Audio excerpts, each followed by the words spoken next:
கடந்த சில ஆண்டுகளாகவே தனது படங்களிலும் ஆடியோ லான்ச் விழாவிலும் அரசியல் பேசி வந்த நடிகர் விஜய் கடந்த பிப்ரவரி மாதம் அரசியல் பிரவேச அறிவிப்பை வெளியிட்டார். தமிழக வெற்றிக்கழகம் என்ற அரசியல் கட்சியை தொடங்கியதாக கூறிய விஜய் 2026 ஆண்டு தமிழ்நாடு சட்டமன்ற தேர்தலில் போட்டியிடப் போவதாகவும் அறிவித்தார். இந்நிலையில் நடிகர் விஜய் இன்று தாவேகாவின் கொடியை அறிமுகம் செய்து வைத்தார். சென்னை பணியூரில் உள்ள தாவேகா தலைமை அலுவலகத்தில் நடந்த இந்த விழாவில் கட்சி நிர்வாகிகள் கலந்து கொண்டனர். மேலும் இந்த நிகழ்ச்சியில் தளபதி விஜயின் தந்தை S.A. சந்திரசேகர், தாய் ஷோபா ஆகியோரும் கலந்து கொண்டார். தாவேகா கொடி அறிமுகம் விழாவில் பேசிய தளபதி விஜய், தாவேகா கட்சியின் கொடி வெறும் கட்சி கொடியாக நான் பார்க்கவில்லை, தமிழ்நாட்டின் வருங்கால வெற்றிக்கான கொடியாகவே பார்க்கிறேன். கட்சி மாநாட்டிற்கான ஏற்பாடுகள் நடந்து வருகின்றன.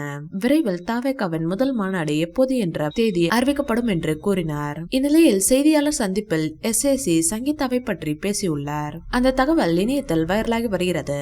இந்நிலையில் தளபதி விஜய்க்கு அவரின் அம்மா ஷோபா வாழ்த்து செய்தி ஒன்றை அனுப்பியுள்ளார். அந்த செய்தியில், இப்போ போல எப்போதும் உண்மையாக இரு விஜய், நாட்டுக்கே ராஜானாலும் எனக்கு பிள்ளை, தமிழ் மொழியின் பாரம்பரியம் போற்று, பெண்ணியம் காப்பாற்று, புரட்சிகர திட்டங்கள் தீட்டு, வானில் பறக்கும் உன் கொடி, உன் அரசியல் வெற்றிக்கு இதுவே முதல் படி. ஏற்கனவே நான் ஒரு CM செலிபிரிட்டி மதர், இனி நானும் ஒரு PM ப்ரௌட் மதர் என்று ஷோபா தெரிவித்துள்ளார். இந்த வீடியோ பிடிச்சிருந்தா லைக் பண்ணுங்க, ஷேர் பண்ணுங்க.